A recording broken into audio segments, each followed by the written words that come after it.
My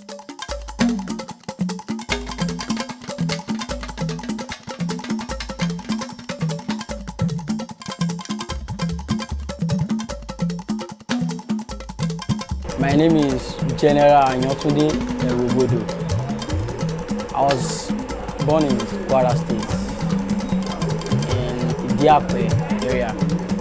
I'm a citizen of Oyo State, Alafin, Atiba local government, Oyo town, Abukuku. It brought me a lot to me, a lot.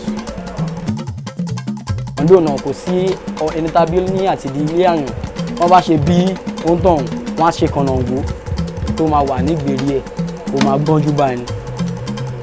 Ilé aláyàndé ni ọ̀dọ̀ wa ní Ọ̀yọ́ ní Abukuku.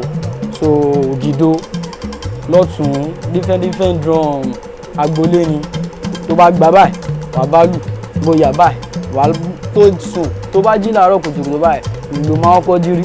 So ìlú jẹ́ nǹkan tó máa ń fèmí níjọ́ ẹ̀ lèmi ceremony báyìí débẹ̀ ni wọ́n gbé lù kékeré kan fún mi ó ṣáà ń lù mí gbọ̀ngbọ̀ngbọ̀n. When I was beating the drum, I was enjoying it, feeling myself. But ìgbà tó padà ya ìlú yẹn yà ìgbà tá a délé níjọ́ yẹn mo sùn ìgbà tó máa dijọ́ kejì grandpa mi sì sùn lọ́wọ́ nílé ni mo ti mú ìlú mi tó ya gangan yẹn ìlú tí wọ́n gbé fún mi tó ya mo ti tì wọ̀ mo ti bẹ̀rẹ̀ sí ní tu.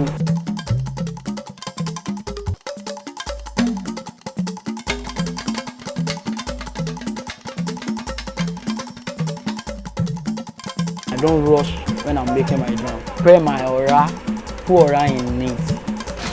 That's how Baba wa ni ohun tó kú.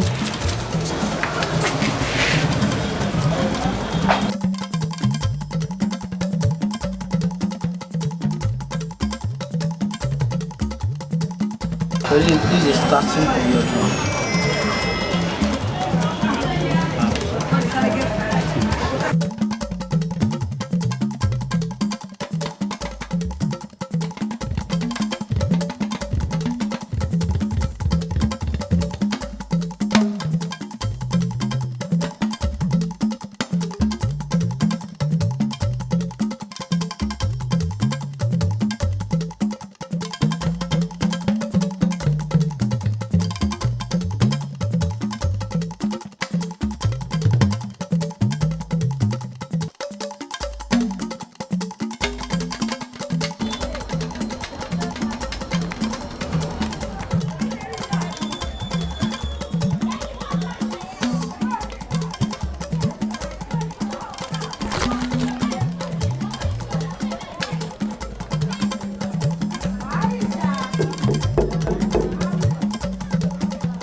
I make my drum stand up, like as you can see like this now. Ó dúró sókè ni. Mi ò jẹ́ tí material tí ó tán kí tó di pé mo get mi sọ sán gan sef come from Abẹ́òkúta. Igi fúnra ẹ̀ ó wá láti Ọ̀yọ́. Machine stick Ìlọrin nìyẹn tí ń wá. Àmọ̀ràn mi fún àwọn ènìyàn ni pé bí ikú tó bí òwe o, àwọn Yorùbá máa ní tẹ́nitẹ́ni àkísà níta kan.